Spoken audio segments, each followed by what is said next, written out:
Bueno, muy buenos días para todos. Abrimos nuestros videos de IGTV de este 2020 con un tema que ustedes eligieron, que es miomatosis, la miomatosis uterina.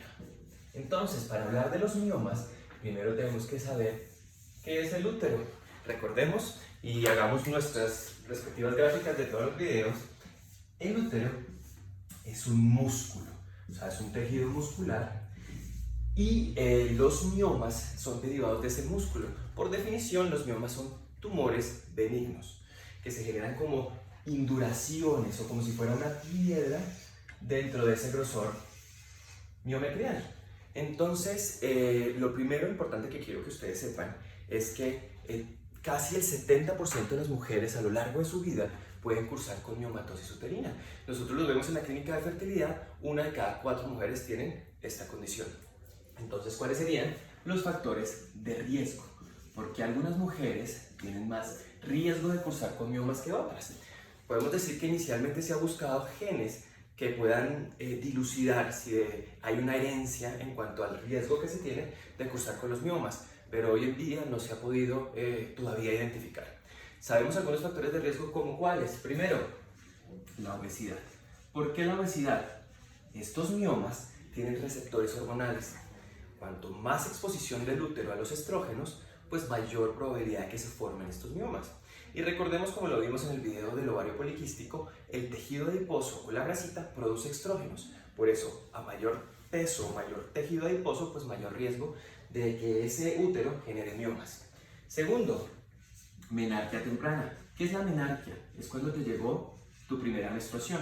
Si te llegó muy temprano y te llegó la menopausia tarde, vas a tener un tiempo de vida en mayor contacto ¿con qué? Con los estrógenos. Entonces recordemos que son tumores benignos que tienen relación directa con la concentración de estrógenos. Y tercero, la paridad. Es decir, si todavía no has tenido hijos, pues más tiempo en contacto con los estrógenos vas a tener. Recordemos que en el embarazo aumenta la progesterona y se mantiene como en calma la parte hormonal. Por lo tanto, es como un factor pronóstico positivo, es decir, disminuye la probabilidad de que te den miomas. Estos miomas pueden tener diferente sintomatología. Depende de qué esos síntomas. Depende de uno, pues más importante puede ser del tamaño, de la localización, para poder identificar cuáles serían sus síntomas. Entonces, como vemos en la gráfica, pueden ser hacia la periferia, pueden ser de gran tamaño, pero si están hacia la periférica, hay baja probabilidad de que nos dé síntomas. En cambio, aquellos que están cerca a la cavidad, pues son los que mayor síntoma nos van a dar. Los dos síntomas más importantes serían, por su localización, sería uno, el sangrado. ¿Por qué? Recordemos que dentro de la cavidad uterina está el tejido que llamamos endometrio. Ese endometrio mes a mes se descama y al descamarse se dejan libres muchos vasitos que están como basales ahí esperando que se logre el embarazo. Cuando se logra, se descama ese endometrio y empieza a sangrar.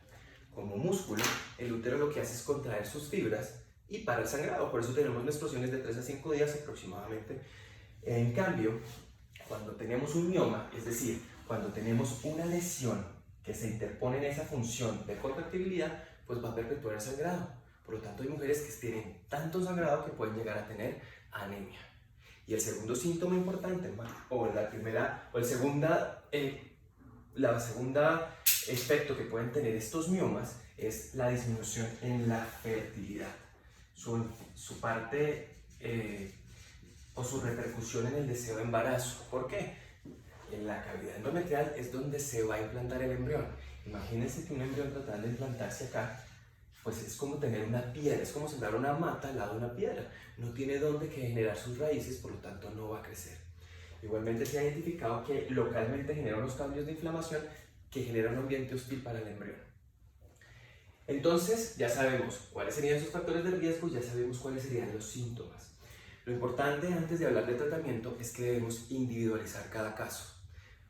El título es la miomatosis uterina, pero depende de su localización y del tamaño. Hay miomas tan grandes que pueden repercutir en otros órganos abdominales, pero pues eso ya es directamente evaluado por el ginecólogo para determinar qué se debe hacer. En este caso vamos a tratar estos dos temas, sobre todo el de la fertilidad. Importante, los miomas que nos van a impactar directamente con el deseo de embarazo son estos miomas que llamamos submucosos, es decir, que están en contacto con la cavidad. Por lo tanto, lo primero que se debe hacer es caracterizar muy bien la masa, tamaño y localización. Y dependiendo de ahí, tomar la decisión. Existen medicamentos, hablando un poco de tratamiento, hay líneas de manejo que serían los medicamentos que me ayudan a controlar los niveles hormonales. Por lo tanto, me bajan las hormonas y me van a permitir que el mioma empiece a disminuir su tamaño. Posteriormente, se debe evaluar nuevamente a ver si disminuyó su tamaño como lo que estábamos esperando, pero igual si deja o ya no tiene contacto con el endometrio. Si persiste contacto con el endometrio, pues ahí sí debemos evaluar posiblemente la segunda línea de manejo, que sería la parte quirúrgica.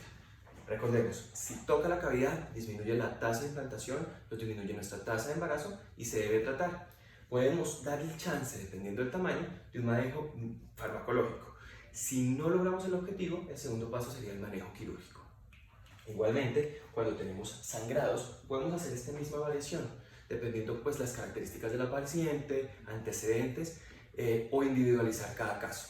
Lo importante saber es que cada caso es diferente, es muy variable su localización, tamaños y otros síntomas, pero lo importante es caracterizarlos, saber dónde están, su tamaño y si impactan la cavidad. Es como lo básico para entender si intervienen o no en el deseo de embarazo.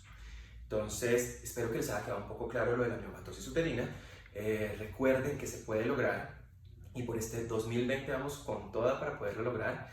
Y recuerden que cada decisión que tomemos en cuanto a la fertilidad nos va a acercar más al sueño. Entonces, un fértil jueves para todos y buenas tardes.